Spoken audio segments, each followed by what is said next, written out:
magkakasunod na nagdeklara po ng state of calamity sa iba't ibang lugar po sa bansa na matinding sinalanta ng bagyo at habagat. Kabilang po dito ang Quezon City at 28 munisipalidad sa Luzon at Visayas. Kunin natin ang report ni Mean Corvera. Naabutan pa namin si Tatay Vicente na naglilinis ng mga basura na iniwan ng matinding pagbaha dulot ng habagat sa Barangay Tatalon sa Quezon City.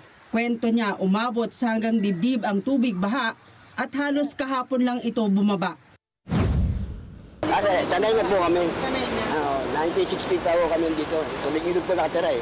Ni Annabel na antala naman ang operasyon sana sa kanyang kidney dahil inabuti ng baha ang kanilang bahay. Hindi na po ako nakapunta doon.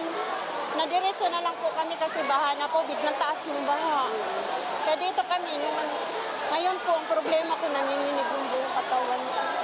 Tulad niya, nasa evacuation center pa rin si Nanay Maria Nelgi dahil hanggang ngayon may tubig pa ang kanilang bahay. Naabutan namin siyang nagpapacheck up kanina sa mga doktor ng Quezon City Health Department dahil sa sugat sa paa at naranasang pangangati sa katawan. Hindi nakainom ako ng tubig baha, ma'am. Nakabitaw ako eh. Lumundag ako. 4 beses ako nakainom. Hindi ko maramdaman yung tubig. Anong lasa yun? Naramdaman ko kagabi. Parang medyo yung ulo ko. Pero masakit. Maniba lang talagang katawan ko.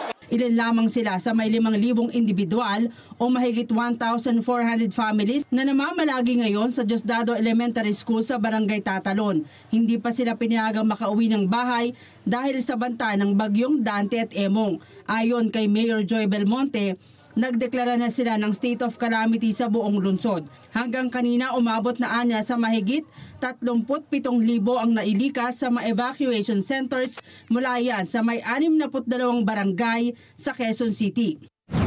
Handa naman po tayo, nag-declare na po ng state of calamity ang lungsod Quezon. Yan po ay para makapag-access po tayo ng ating calamity fund para mas mabilis po natin matugunan ang mga pangangailangan ng mga taong nasa evacuation center. At the same time, we have to start recovering, rehabilitating, and rebuilding our city to normalize it as soon as possible. Sabay-sabay rin anya ang pagbibigay nila ng medical assistance sa mga evacuation center at nagturok na rin ng mga gamot lalo na sa mga evacuees na nagkaroon na ng sugat dahil sa hindi maiwasang mababad sa tubig baha. Bukod sa Quezon City, 28 munisipalidad sa Quezon at Visayas ang nagdeklara ng state of calamity dahil sa tindi ng pinsalang dulot ng habagat. Kabilang na dyan ang Manila at Malabon City sa Metro Manila, Bulacan, Balagtas, Kalumpit sa Central Luzon, buong probinsya ng Cavite, Rizal, Cainta sa Calabarzon, Palawan at Rojas sa Mimaropa, Cebu City sa Region 7, Pangasinan, Dagupan City, Calasiao at Umingan sa Ilocos Region. Mean Corvera para sa Mata ng Agila, matatag, matapang, matapat.